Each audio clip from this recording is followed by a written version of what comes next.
Hey guys, welcome back to my channel. If you're new here, my name is Megan. If you're a returning subscriber, thank you so much for being here. If you haven't noticed, I haven't posted in the last few weeks, and you could probably tell by the title of this video, but I'm going to be talking about 5 things to do when you just aren't feeling like yourself. I'm sure this happens to a lot of people. If not, you're very lucky, but most people, we have our off days and it's okay. But I'm gonna tell you the 5 things that help me get out of that little funk.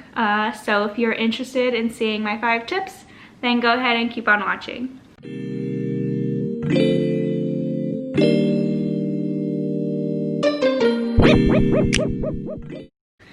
Before we get started, I will point out I've got a huge canker sore. Freddie scratched me the other day and it turned into this monster. So if I talk weird or like out of the side of my mouth, you know why. But the first tip I have is to get off of your phone. Get off of social media, delete Instagram, Facebook, Twitter. It doesn't have to be for a long period of time, but just a day to kind of reset your mind, allow it to focus on other things rather than what everyone else is doing in the world, politics, controversial topics.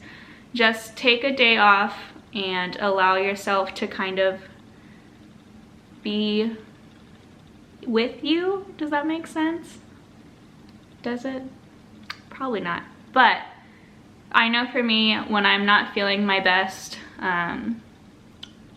social media is a big distraction, but it can also be distracting in a negative way that won't help me move forward with this feeling and helping getting me out of the funk. My second tip for you guys is to pamper yourself. Ladies, shave your legs. Men, shave your legs if you're into that. Take a nice long shower, exfoliate your body, do a lovely face mask. You know, just take the time to take care of yourself. Because when you feel good on the if you feel good on the outside, you'll also feel good on the inside, and vice versa. So we need to make sure that we are taking care of ourselves physically and mentally. And I know when I'm doing my skincare and things like that, my mind is kind of focused on that. So it is a little break from the negativity or those emotions that you are feeling at the time. Tip number 3 is to exercise. I know. I hate exercising. Well, I don't hate it. I just lack the motivation sometimes. But go on a walk, go outside when the air quality is okay if you're in California. Go take your dog for a walk, go around the block. If you're at home, do a video on YouTube. There's tons of different workout videos. Just move your body, get those endorphins going and that energy up. I know it always sucks thinking about exercising, but once you're done with it, I know I always feel better and you never regret working out. So take 30 minutes of your day to be outside or to move your body, however you prefer and whatever you like to do. Tip number 4, text a family member or one of your good friends. It doesn't have to be complaining about how you're feeling or whining or just venting about all that. It can be. There's nothing wrong with venting about how you're feeling, but just having that person that you can talk to, whether it be just be as a distraction or to help you get through whatever it is you're going through. You need to identify 1 or 2 people that you can trust and will not necessarily understand what you're going through, because a lot of the times it's like different for each individual, but will be there to listen and to just be that support for you. I know my mom gets a lot of random texts and FaceTimes from me. Half the time it's just a picture of a new bruise on my leg, considering I busted both of my knees this week on 2 separate occasions, but that's another story. I have my friend Hannah, who I just talk to all the time about nonsense, and she just gets it for some weird reason, but she gets me. So it's good to just have those people that you could text or call whenever you just need someone there for you. But yeah, I think that one is one of the most important ones.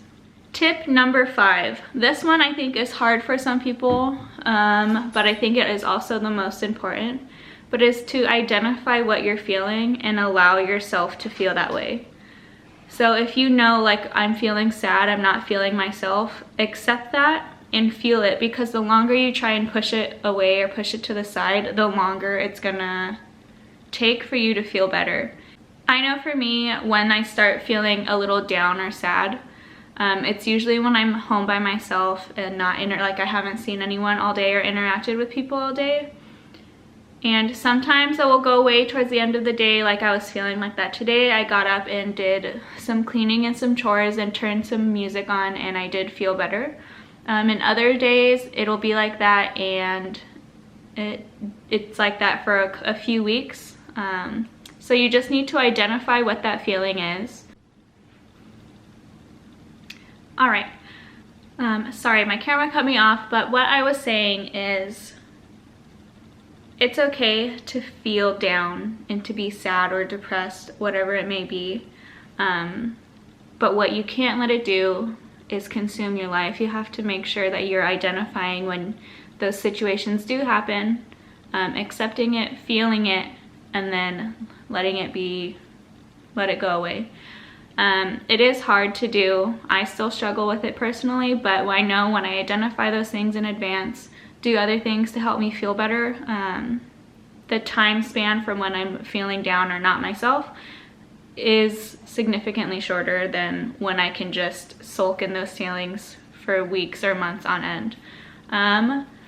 So those are my 5 tips. I know this is kind of a more not upbeat topic of conversation, but I do think speaking on these things are important, letting you guys know you're not the only ones that feel sad or down. And if you guys have any other tips and things that you do when you're not feeling yourself, leave them in the comments down below, and maybe we can all learn something from each other, and kind of come together and support one another during these times.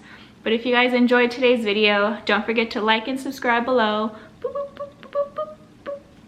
And I will see you in my next video. Bye.